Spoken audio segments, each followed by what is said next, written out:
वचन की ओर ध्यान देंगे। यशाया 8 अध्याय।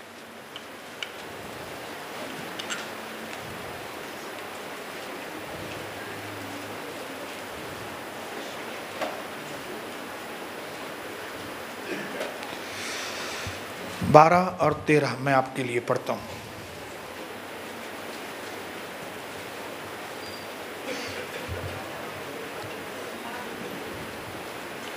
ध्यान से सुनिए।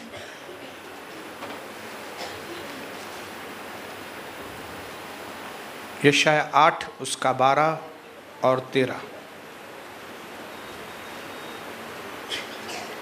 और कहा, जिस बात को यह लोग राजद्रोह कहें उसको तुम राजद्रोह न कहना।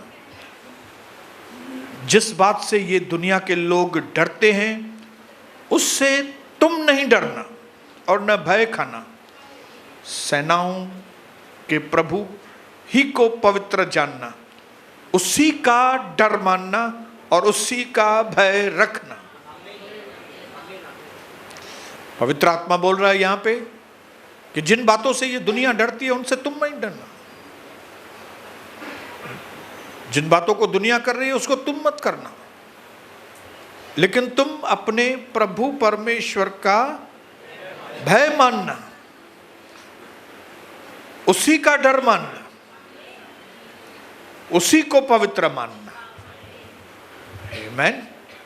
अभी यिर्मयाह की किताब खोलेंगे 32 अध्याय। यिर्मयाह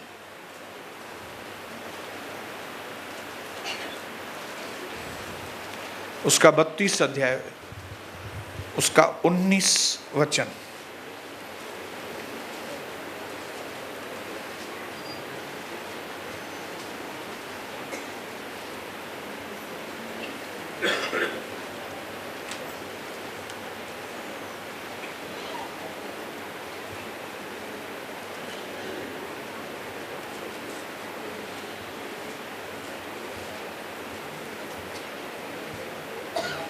उसका 19 वचन। तू बड़ी युक्ति करने वाला और सामर्थ्य के काम करने वाला है, और तेरी दृष्टि मनुष्य के सारे चाल चलन पर लगी रहती है, और तू हर एक को उसके चाल चलन और कर्म का फल भुगताता है। एक जगह लिखा है तुम परमेश्वर का भय मानना, और दूसरी जगह लिखा है कि याद रखना कि मनुष्यों के हर चीज के ऊपर परमेश्वर की नजर रहती है, और वो हर मनुष्य के चाल चलन के अनुसार उसके कामों का फल देता है। हालेलुया। अगर आप सही करते होंगे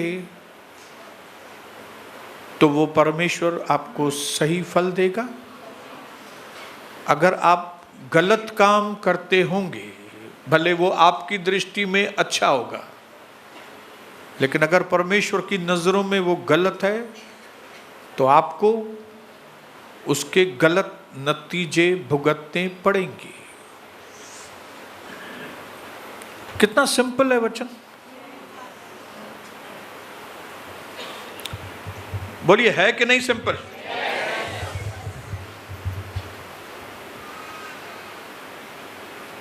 तो अगर आज आप दुनिया में लोगों को भुगतान में देख रहे, तो वह भुगतान क्यों हो रहा है उनके ऊपर? उनकी वजह से, न कि प्रभु की ओर से। क्योंकि जब हम परमेश्वर का भय नहीं मानते तब हम ये सोचते हैं कि हमको कौन देख रहा है, या तो कोई देख भी रहा है, कोई क्या करेगा मेरे को। हालेलुया। लेकिन ऐसा सोचने से आप बच नहीं जाएंगे। पाप पीछा नहीं छोड़ता। अभी कुछ दिन पहले मैंने आपको बताया था हमारे एक सिंधी भाई का मर्डर हुआ था।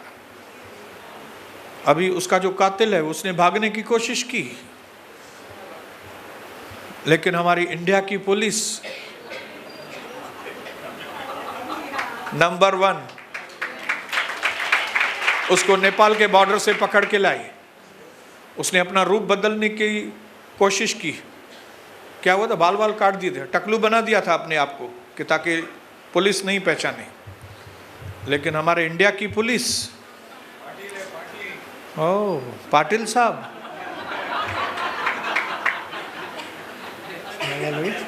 वांगखेड़े साहब,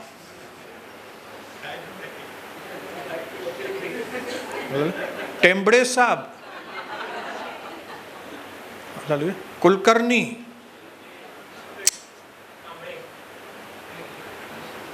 नहीं छोड़ने वाले। आप सोचिए कि अगर इंडिया की पुलिस ऐसे मुजरिमों को पकड़कर, तो परमेश्वर की जो पुलिस है वो, उससे बच पाएंगे हम लोग? पड़ोसी को बोलो नहीं बच पाओगे, बोलो बोलो अपने पड़ोसी को।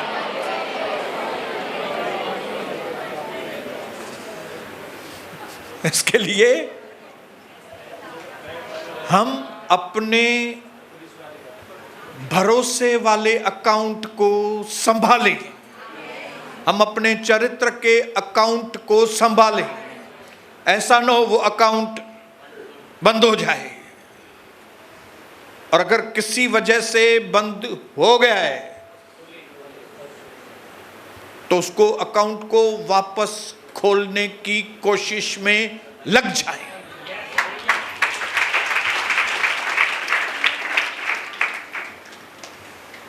इसके लिए क्या करना पड़ेगा आपको और मुझे, मेरे भाइयों बहनों? निरंतर इस बात को आपकी प्रार्थना में रखना पड़ेगा। क्योंकि जब हम प्रार्थना करते हैं तो प्रभु बदल जाता है। नहीं, कौन बदलता है? दुष्ट लोग प्रार्थना नहीं करते। तो हैं इधर कुछ दुष्ट लोग, तो वो हालेलुया बोलेंगे जो प्रार्थना नहीं करते। वो 1 मिनट वाली प्रार्थना नहीं समझना आप। हाँ ब्रदर मैं करता हूं ना, प्रभु चाय को किया के आशीष कर, मां निकरा तो घर में बाहर जण सां पीओ नौकर आओ, असां निकरूं था, तू अचा अचजांइ पुठियां। हाँ, वो प्रार्थना नहीं, सही प्रार्थना ही, अधीनता वाली प्रार्थना ही, उत्साह वाली प्रार्थना ही, अभिषेक वाली प्रार्थना ही, बुद्धि ज्ञान और समझ वाली प्रार्थना ही, सिस्टम वाली प्रार्थना ही, बहुत बड़ी रिजल्ट लाने वाली प्रार्थना ही, दर्शनों वाली प्रार्थनाएं, वो प्रार्थनाएं मैं बात कर रहा हूं। उन्हीं प्रार्थनाओं से आपके और मेरे जीवन का चरित्र वापस लाइन पे आने का चांस है। और ये दास वो रोज कर रहा है, क्योंकि हम जिस चरित्र में से बाहर निकले, जिस गंदगी में से निकले हैं, वो गंदगी वापस खींचती है। हालेलुया। क्या करती है? वो गंदगी अट्रैक्ट करती है। वो लालच, वो दारू, वो दफे, वो लफड़े, वो घमंड, वो ईर्ष्या खींचती है। ये दुनिया बड़ी रंगीन है। शैतान प्रभु यीशु मसीह को दुनिया की रंगीनी दिखाने लेके गया पहाड़ पे, और उसको बोला ये देखो क्या रंगीन है, ये देखो बॉलीवुड, ये देखो हॉलीवुड, ये देखो सलमान खान क्या स्टाइल है, ये देखो शाहरुख खान मोबाइल को कैसे कर रहे हैं, ये सब तुमको दे दूंगा मैं।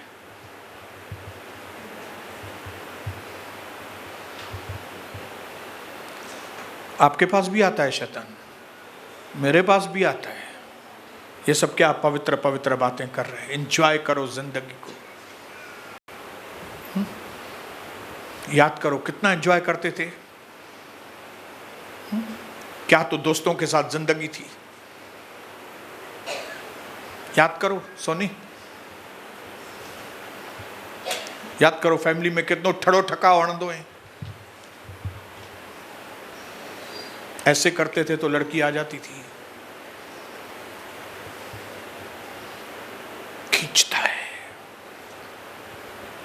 लेकिन ये सारा दारोमदार आपके ऊपर और मेरे ऊपर है कि हम इन चीजों का कैसे रिएक्शन देते हैं।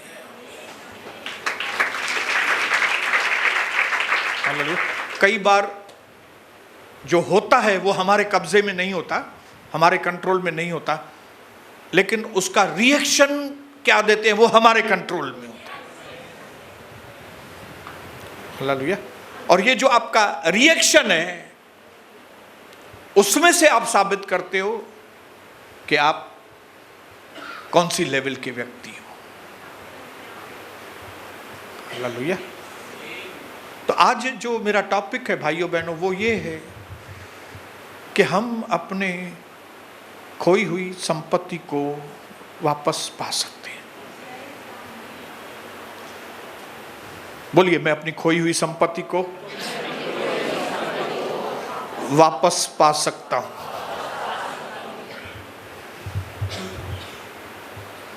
कैसे?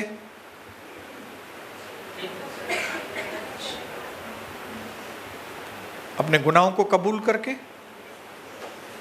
माफी मांग के।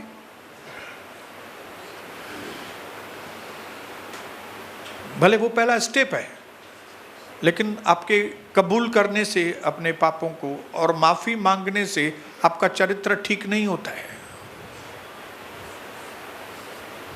हालेलुया। आपने किसी का भरोसा तोड़ दिया अपने गलत बातों की वजह से, आपने उसको सॉरी बोल दिया, आंसू बहाए, पश्चाताप किया। ऐसा करने से आप उसके भरोसे को नहीं जीत सकते हैं। वो आपको माफ करेगा।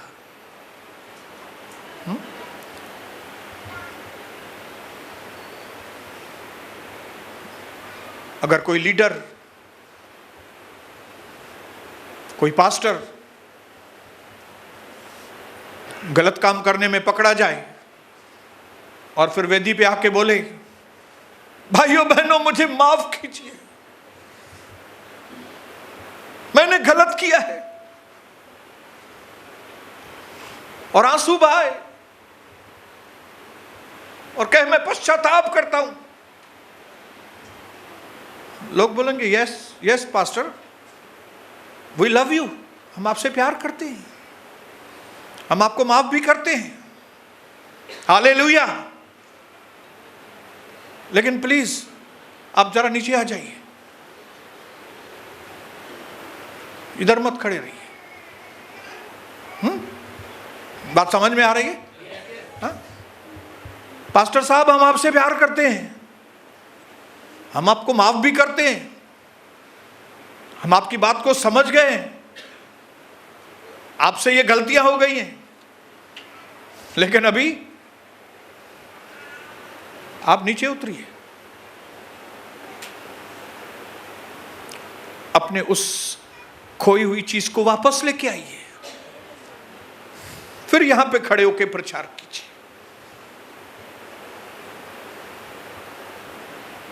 ये तरीका होता है। डिफिकल्ट है लेकिन नामुमकिन नहीं है।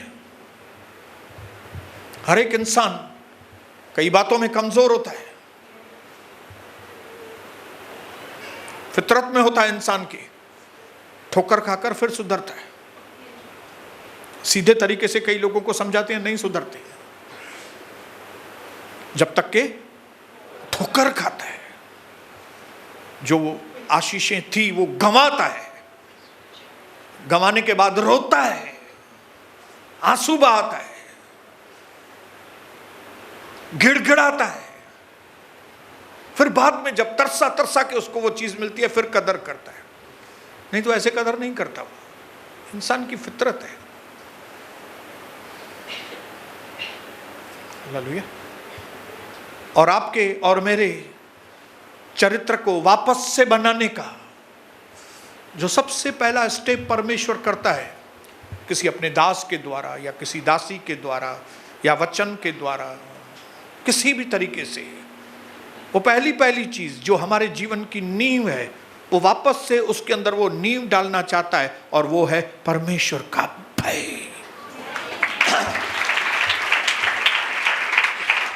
हालेलुया।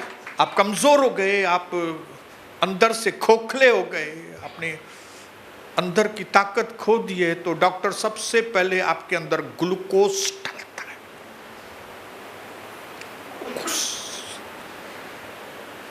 भाई इसका ऑपरेशन करना है, ठीक है, ऑपरेशन बाद में करेंगे, उसके बाद थोड़ा ताकत तो आए, पहले ग्लूकोज डालो।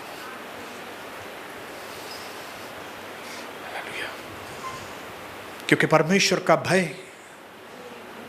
क्रिश्चियनिटी की ABCD है, मसीहत की, हमारे मसीहत की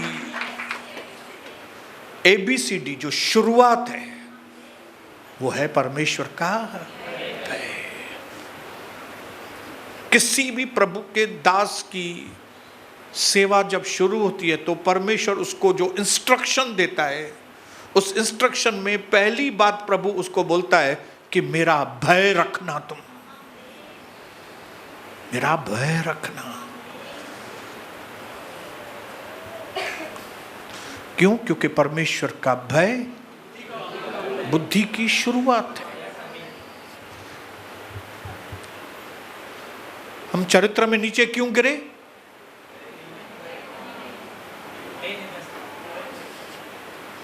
क्योंकि हम प्रभु के भय से हट गए। प्रभु का भय नहीं है। आज्ञाओं को क्यों तोड़ते हैं? भय नहीं है। बच्चों को स्कूल में टाइम से भेजते हैं, क्यों? भय है। ट्रेन के प्लेटफॉर्म पे बिल्कुल टाइम से पहले पहुंचते हैं जाके, क्यों? भय है ट्रेन नहीं निकल जाए। एयरपोर्ट पे 2 घंटा पहले पहुंचते हैं, भय रहता है कि निकल नहीं जाए, फ्लाइट छूट नहीं जाए। प्रभु के घर में लेट क्यों आते हैं? भय नहीं है। प्रभु के वचन को याद क्यों नहीं करते? भय नहीं है। हालेलुया। 10 किस्म के बाबा सूट हैं, 10 बाबा सूट के भाव याद है आपको? सबका रेट मालूम है। किराने वाले भाई साहब से पूछिए, 1000 आइटम है, शक्कर, सौंफ, हे हो अल्लाह चाचा, घड़े किलो गिरधारी 20 मिनट बताई 10 रुपया किलो, 50 रुपया किलो, 40 रुपया किलो। एक भी चीज में वो कंफ्यूज नहीं होगा। अरे वो सौंफ ही दिया, बस 100 रुपया किलो।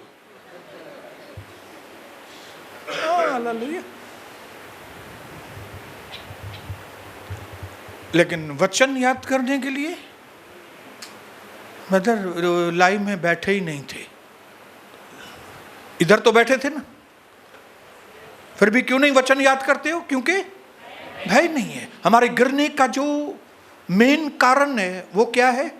भय नहीं होता। मेरे भाइयों बहनों, जब तक आप इस परमेश्वर के भय को समझेंगे नहीं ना, तब तक आप अपने चरित्र में उठ नहीं पाएंगे। आपको भय तो मालूम है, लेकिन आपको मनुष्य का भय मालूम है, परमेश्वर का भय मालूम नहीं। और बाइबल के अंदर लिखा है कि मनुष्य का भय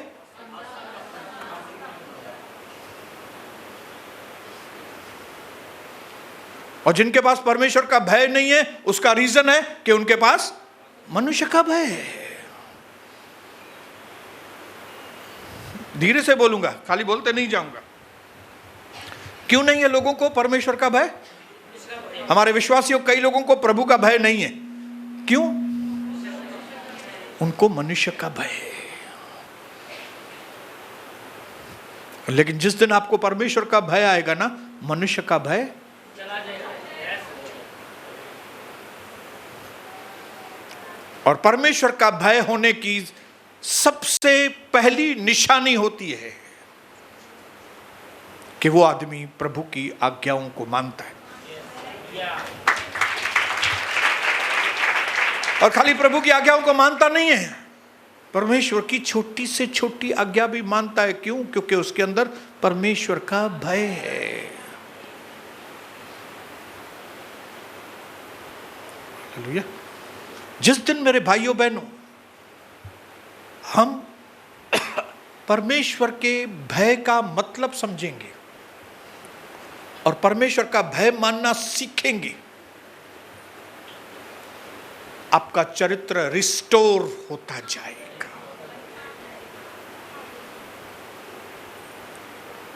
लेकिन अगर आपने अपने अंदर अपने चरित्र को बनाने का काम शुरू नहीं किया तो न सिर्फ आप खुद नुकसान उठाएंगे, आपके साथ आपके परिवार के लोग नुकसान उठाएंगे, आपके साथ आपकी कलीसिया के लोग नुकसान उठाते हैं।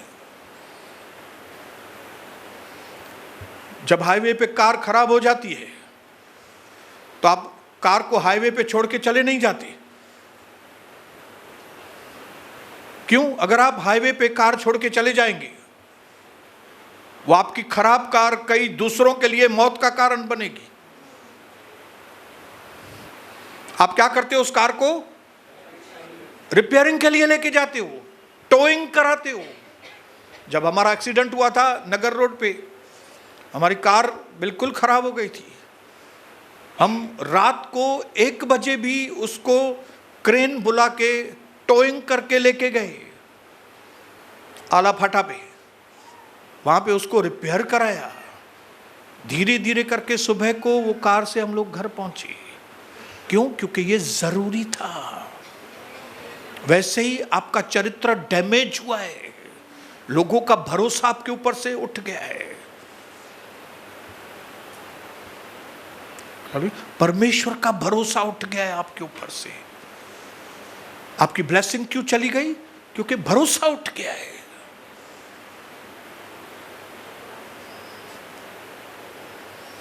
हालेलुया। आपके भरोसे का रिपेयर होना बहुत जरूरी है। आपका अकाउंट बंद हो गया है, आपको अकाउंट चालू करना बहुत जरूरी है। और धीरे धीरे उस अकाउंट में अमाउंट आना चाहिए। क्योंकि अगर आपके अकाउंट में अमाउंट नहीं आएगा, अकाउंट फिर फ्रीज हो जाएगा। फ्रीज, अभी आपने सुना फ्रोजन शोल्डर, नहीं बताऊंगा वापस से। फ्रीज मतलब जाम होना, जाम हो जाना। आपका अकाउंट जाम हो जाएगा। उसके अंदर अकाउंट में फ्लो होना चाहिए। आपके जीवन में चरित्र रोज बनना चाहिए, बनना चाहिए, बनना चाहिए। इसके लिए सबसे पहली चीज जो प्रभु हमारे अंदर इंजेक्ट करना चाहता है, किसी भी प्रभु के दास के द्वारा, दासी के द्वारा, जब बार बार प्रभु का कोई दास या दासी आपको बार बार बोलता है कि अपने लिए भय मांगो, अपने लिए भय मांगो, अपने लिए भय मांगो, समझ जाओ किधर न किधर गड़बड़ है हमारे अंदर। ऐसे ही नहीं हो, ऐसे ही नहीं प्रभु प्रचार करता है कि भय।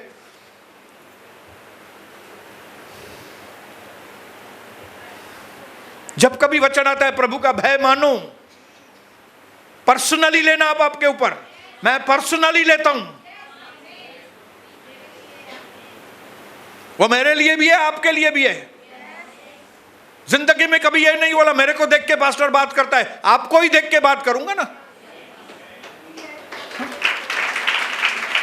हालेलुया। अभी आप बैठे हो यहां पे, आपके चाचा को याद करके बात करूंगा क्या मैं? मुझे कड़ी खबर तुझे चाचो छातो करे पियो, मुझे तुझे चाचे का मतलब केड़वा, मुझे तो सा मतलब है भाई। तू सुधरे तो चाचो सुधरंदो। आप सुधरेंगी तो चाची सुधरेगी, मामी सुधरेगी, मामो सुधरंदो, तमाई न सुधरंदो तो मामो छा सुधरंदो। हालेलुया। तो जब कभी वेदी से वचन आए प्रभु का भय मानो, प्रभु का भय मांगो, अपने लिए प्रभु का भय मांगो, तो आप समझ जाओ हमारे अंदर परमेश्वर का भय नहीं है या कम है। कभी मानते हैं, कभी नहीं मानते। हमें इस क्षेत्र में जीवन में इंप्रूवमेंट करना पड़ेगा, क्योंकि खाली कन्फेशन से, खाली रिपेंडेंस से भरपाई नहीं होगी। अच्छी बात है, मैं ये नहीं बोल रहा हूं कि कन्फेस नहीं करना चाहिए, आपको कबूली करनी चाहिए आपके पापों की, वचन में लिखा है। आपको पश्चाताप करना चाहिए, वचन में लिखा हुआ है। लेकिन ये दोनों चीजें करने के बाद भी आप अपने भरोसे को लोगों के प्रति जीत नहीं सकते। हालेलुया। क्योंकि भरोसा तभी होता है जब भी लोग लंबे समय तक देखते हैं कि ये बेटी तकलीफ आने के बाद भी, परीक्षाएं आने के बाद भी, फैमिली प्रॉब्लम्स आने के बाद भी, पैसों के प्रॉब्लम आने के बाद भी प्रभु के साथ हमेशा जुड़ी है, सहन करती है, रोती है, लेकिन प्रभु का वचन को तोड़ती नहीं है। फिर हमारे मन में आता है कि नहीं, ये प्रभु की दासी है। ऐसे एक दिन में नहीं, कोई भी हफ्ता 10 दिन है और मैं बोलूं छा तब प्रभु दास आए। निरंतर, हालेलुया। जब आपने निरंतर मुझे देखा होगा कि मैं तकलीफों में आने के बाद भी,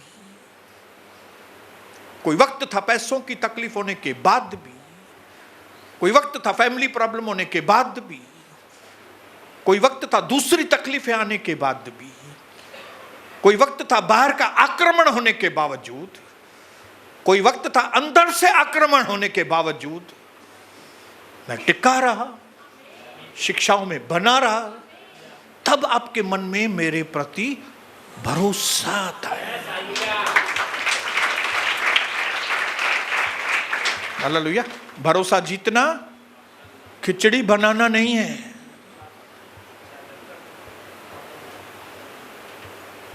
हालेलुया। भरोसा खोना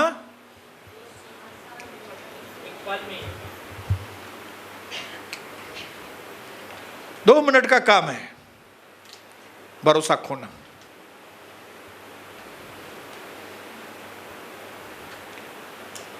लेकिन भरोसा पाना, भरोसा बनाना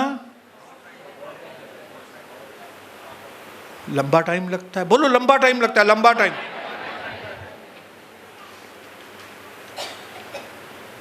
इसके लिए हम सबको सीखना पड़ेगा एक चीज,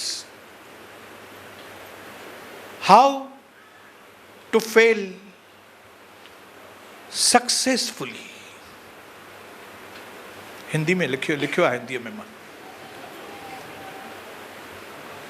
हम कैसे सफलता के साथ चूक जाए। चूक गए हैं, लेकिन कैसे सफलता के साथ चूके। गलत हो गए, लेकिन कैसे सफलता के साथ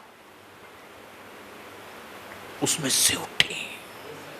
चूक गए, लेकिन अभी सीखे कि कैसे उसमें से, गलत हो गए लेकिन अभी कैसे। इसको कहते हैं how to successfully fail, how to successfully rise, how to successfully fall.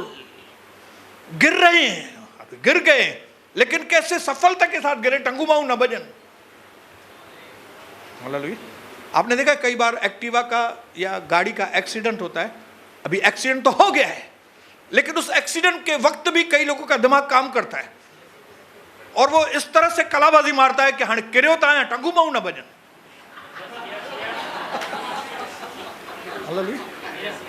मैंने देखा एक व्यक्ति किसी को ओवरटेक कर रहा था, तो उसकी मोटरसाइकिल गिरी और वो दिशा से बस आ रही थी। उसने तुरंत करवट बदल के वो ट्रक के दोनों टायरों के बीच वाले हिस्से में रुक गया। ट्रक उसके ऊपर से चली गई, लेकिन उसको कुछ नहीं हुआ बीच में। और ट्रक गई तो ऊपर उठ के खड़ा हो गया।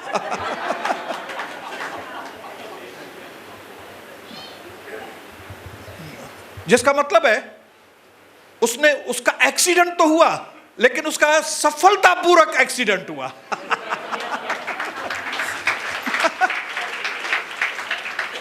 He faced an accident successfully. इस व्यक्ति ने बीमारी को सफलता के साथ मुंह दिया। इस व्यक्ति ने पैसे की घटी को सफलता के साथ मुंह दिया। पैसे की घटी आ गई यार, पैसे का नुकसान हो गया, लेकिन उसके बाद क्या किया इसने दिमाग चलाया कि पैसे तो गंवाए हैं, भी वापस कैसे। तो हमको क्या करना है भाइयों बहनों? सफलता के साथ मिनिस्ट्री का फेल्यूअर्स को फेस करना है। मिनिस्ट्री में फेल्यूअर देखे हैं मैंने, सेवा करने में असफलताएं देखी हैं। जो हमारे पुराने भाई हैं उनको मालूम है कौन सी हालातों में से गुजरे हैं। बट द थिंग इज, जो इंपॉर्टेंट बात है वो ये है कि क्या आप अपनी असफलताओं को सफलताओं से जोड़ सकते हैं क्या? असफल तो हुए, ओके, गलतियां हो गई है, ओके, इमैच्योरिटी कर दी है, okay,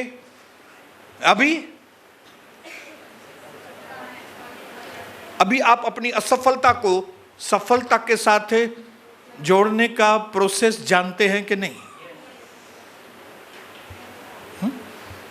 the greatest revenge is massive success.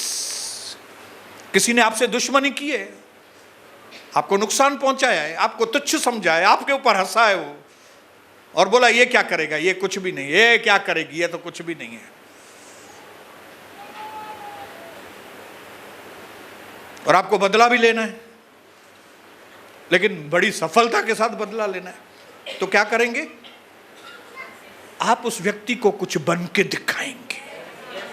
Hallelujah. जब आप उसको कुछ बन के दिखाएंगे, ये सबसे बड़ा बदला है, सबसे सही बदला है। मैं पड़ोसी को बोलो, आपको कुछ बन के दिखाना है अपने दुश्मनों को।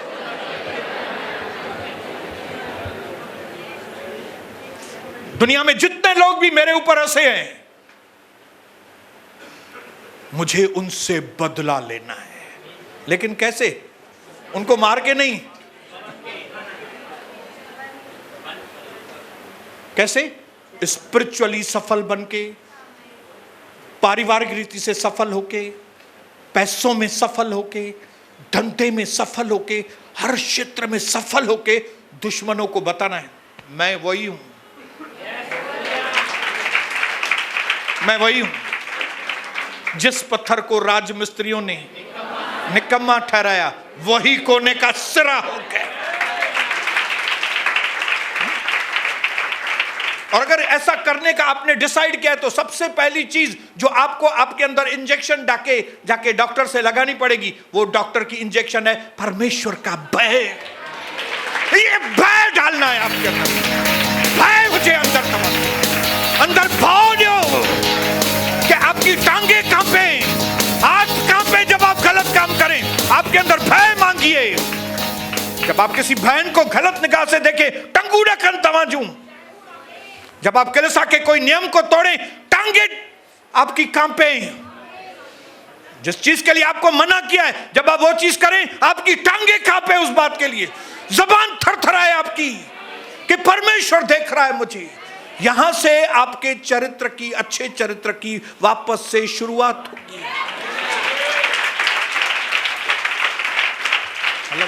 अगर आपको अपने चरित्र के अंदर बदलाव लेकर आना है, तो ये आपके ऊपर ही निर्भर है। और ये वो कलीसिया है प्रभु की, जहां पे आपके खोए हुए चरित्र को वापस बनने का प्रोसेस है यहां पे। हालेलुया।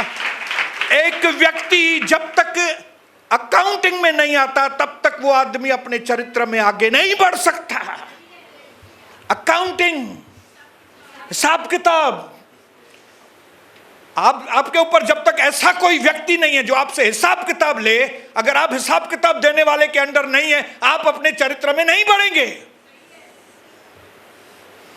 और मैं धन्यवाद करता हूं कि ये कलीसिया, पास्टर सोनी और कविता बसंतानी, एक दिन में कॉल आ जाता है आपको, आज क्या करके गए। हालेलुया। वो भाई ने तुमको बोला खाली लाइन में खड़े रहो और तुम उसको शक्ल बना के बात कर रहे हो। आप शक्ल बना के तो गए, आपको लगा किसी ने देखा थोड़ी, लेकिन जैसे ही 8 बजे घर पे पहुंचे, 9 बजे कविता सिस्टर का फोन आ गया।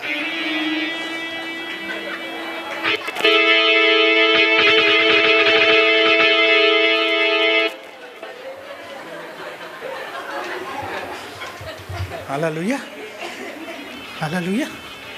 हाँ? आपने बिजनेस में गलत जगह पे माल दे दिया, जहां पे आपको नहीं देना चाहिए था। यहां से शिक्षा भी मिली, लेकिन उसके बावजूद आपने किसी को, ऐसे मवाली को 40,000 रुपए का माल उधार पे दे दिया। पास्टर सोनी आपके घर पे आके ठक ठक करेगा, क्या हुआ भाई, उसको क्यों माल दिया है तुमने, क्यों किया ऐसा।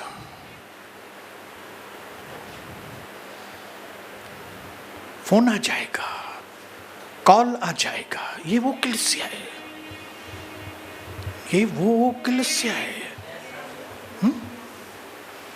जिन बातों के लिए आपको मना किया है, वो चीज जब भी आप करोगे, रात को अगर नहीं आया फोन तो सुबह 7 बजे फोन आ जाएगा। क्या जवाब दूं उसको, क्या जवाब दूं कि मैं इसको। क्यों प्रभु हम तक खबर पहुंचाता है। हालेलुया। प्रभु हम तक खबर पहुंचाता है कि ये बहन महाबलेश्वर गई थी और वहां बस में इसने क्या कारनामे किए। तो अभी आप बस में बैठी हैं, अभी बस महाबलेश्वर पहुंचा भी नहीं है और कविता सिस्टर का फोन आ जाएगा। क्या किया ये तुमने। Hallelujah, hallelujah. किसी लड़की को पीछे घुमा के गए, बैठा के गए, और आपको मालूम नहीं पड़ा कि किसी ने देखा कि नहीं देखा, लेकिन आपको मालूम नहीं कि किसी ने देख लिया। किसने देखा? प्रभु ने। प्रभु ने अपने स्वर्गदूत को भेजा कि देखो ये क्या कर रहा है, देखो ये किसके साथ चढ़ के जा रही है, देखो, और देखो कपड़े भी कैसे पहने हैं, देखो अपने मां बाप को कैसे उल्लू बना रही है। फोन आ जाएगा, हेलो, काडे वही हैं, काएं बजे सिस्टर, रात जो 9:30 बजे, किथे, सिरू चौंक ते, कैसा भाई घूमे बुढ़े सा।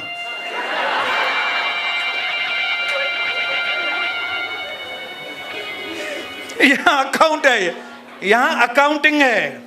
क्यों? क्योंकि चरित्र बनाने की फैक्ट्री है ये।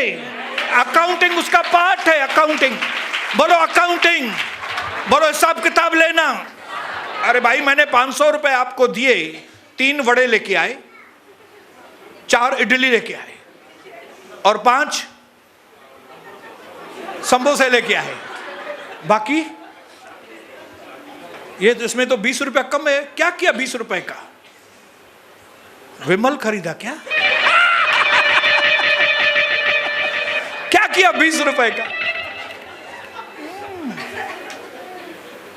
ये चरित्र ऐसे नहीं बनता है। आपके ऊपर अगर कोई डंडा लेके नहीं खड़ा है, आपका चरित्र नहीं बनेगा। हालेलुया। 2007 में, 1999 में, 2011 में बहुत भारी डंडे मेरे ऊपर पड़े।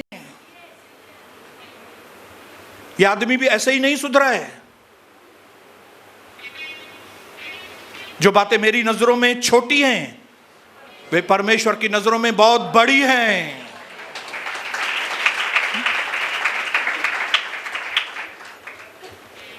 मैं बोलूंगा प्रभु वो मेरे से थोड़ी गलती हो गई, मैंने थोड़ा गिरीश ब्रदर को दबाया। मेरी नजरों में वो छोटी बात है, प्रभु उसको अलग तरीके से देखता है। मेरे दास गिरीश को तूने दबाया, हाँ, अभी तेरे को मैं 15 दिन दबाएगा। ये तकलीफें ऐसे ही नहीं आती हैं। अकाउंटिंग, ये चरित्र ऐसे ही नहीं बनता है। प्रभु हिसाब किताब लेता है। वो कोई खुश नहीं होता है हिसाब किताब लेने में, लेकिन उसका टारगेट है कि वो आपके और मेरे चरित्र को बनाए। यहां पे पास्टर सोनी और कविता सिस्टर का एक ही मकसद है कि आपका चरित्र सही हो। नहीं तो हमारा क्या काम है भाई आपसे? मेरा आपसे क्या काम? कहां पे लिखा है बाइबल में?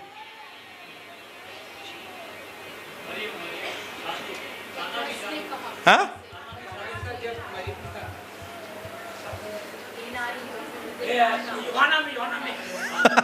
समझ गए ना आप?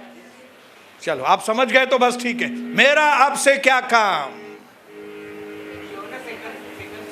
अन्य जाति की स्त्री आई यीशु मसीह के पास, प्रभु जी मुझे कड़ो कमा तो सा, मैं इजराइल की संतान के लिए आया हूं। लेकिन प्रभु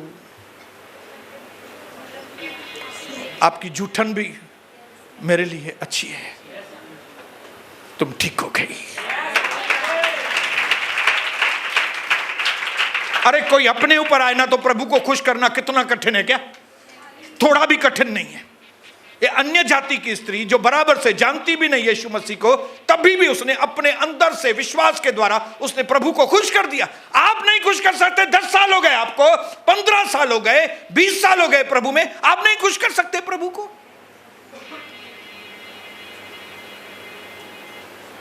इस दुनिया में सबसे आसानी से अगर कोई खुश हो सकता है ना, वो प्रभु यीशु मसीह है।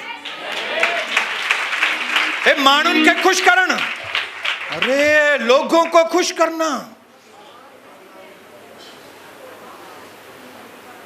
लोगों का पेट इतना बड़ा है, आप कितना भी खिलाओ उनको, वो खुश नहीं होते, उपकार नहीं मानते। ये परमेश्वर है, थोड़े में ही खुश हो जाता है। आपने दया करके किसी की बेटी की शादी थी, आपने उसको मदद किया और उसने बोला वाह क्या तो बहन है, प्रभु आशीष करे। आपने मुसीबत के वक्त में मेरी मदद की। और 2 साल के बाद उसकी दूसरी बेटी की भी शादी हुई और आपने उसको कुछ भी नहीं दिया। ये आए नहीं एड़ा मानू के, ये हैं ही ऐसे लोग। ये मदद करने वाले लोगों में से नहीं है। क्या हो गया? वो भूल गई कि पहली बेटी में मदद की थी इसने। मनुष्य का पेट बड़ा है, लेकिन परमेश्वर थोड़े में, एक आज्ञा उसकी मानो तो वो देखो क्या दरवाजे खोलता है। थोड़ी उसकी बात मानो, खाली यहां से इरादा करके जाओ कि मैं प्रभु आपकी बात ये मानूंगा। अभी आपने मानी भी नहीं, लेकिन खाली इरादा करके गए कि प्रभु मैं आज कुछ भी हो जाए मैं आपकी आज्ञा मानूंगा, आपको रिवार्ड मिलना चालू हो जाता है। मेरे भाइयों बहनों, परमेश्वर का भय इतना इंपॉर्टेंट है जितना आप सोच भी नहीं सकते। जबकि हमारे मसीह जीवन की शुरुआत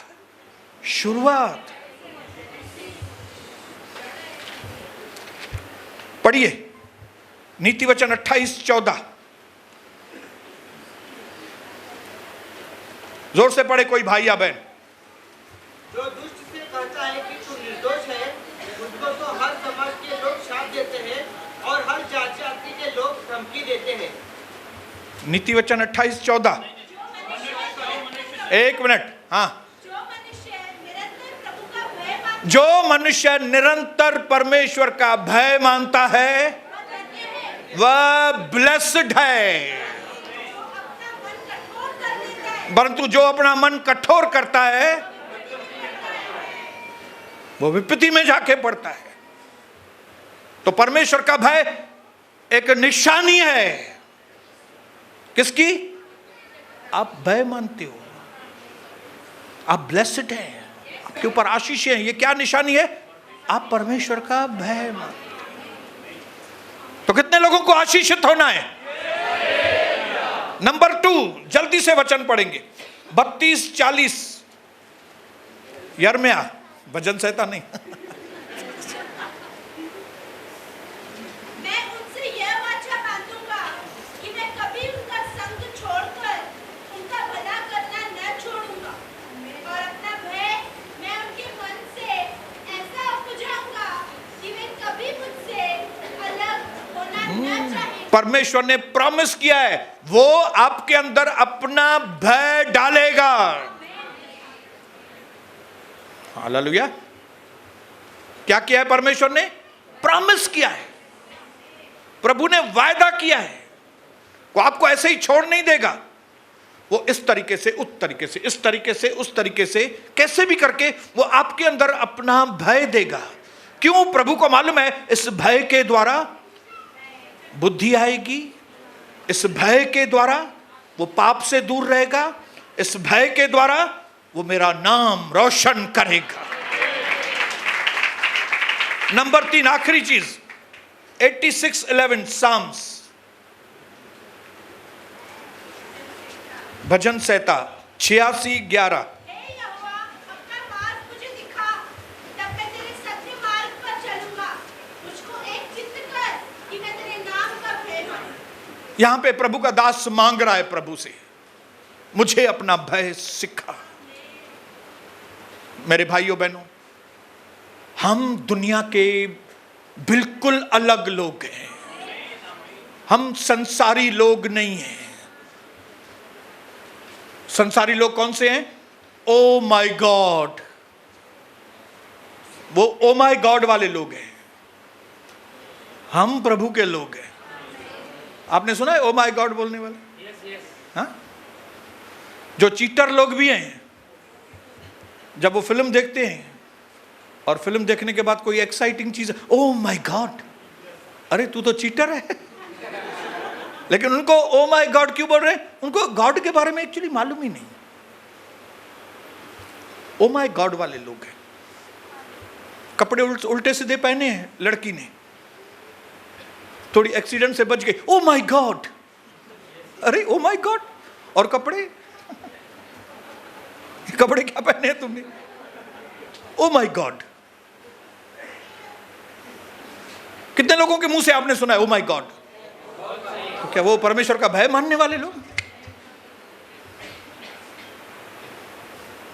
आज जब यहां से जाएं, प्रभु भोज की रोटी लिए, फायदा किया है प्रभु से, वचन सुना है, और एक चीज समझ में आ गई है कि हमारे मसीह जीवन की ABCD शुरुआत जो है वो परमेश्वर का भय मानना है। और परमेश्वर का भय मानना बुद्धि का मूल है। परमेश्वर का भय मानना मतलब बुराई से बैर रखना है। परमेश्वर का भय मानना मतलब ये जानना कि हर चीज परमेश्वर हमारी देखता है। प्रभु का भय मानना मतलब ये भय नहीं मानना कि वो बहुत खतरनाक आदमी है। परमेश्वर का भय मानना मतलब उसका आदर करना है, उसके आज्ञाओं का आदर करना है। हम मनुष्य आदर के योग्य हैं, लेकिन वो परमेश्वर अति आदर के योग्य है, क्योंकि वो सब चीजों का दाता है, वो हमारा स्वामी है, और वो आने वाले समय के अंदर हमें बहुत सारे रिवार्ड देना चाहता है। इसके लिए वो चाहता है हमारे अंदर परमेश्वर का भय आए, ताकि उस भय के द्वारा हम परमेश्वर के करीब आए, प्रभु यीशु मसीह के नाम से।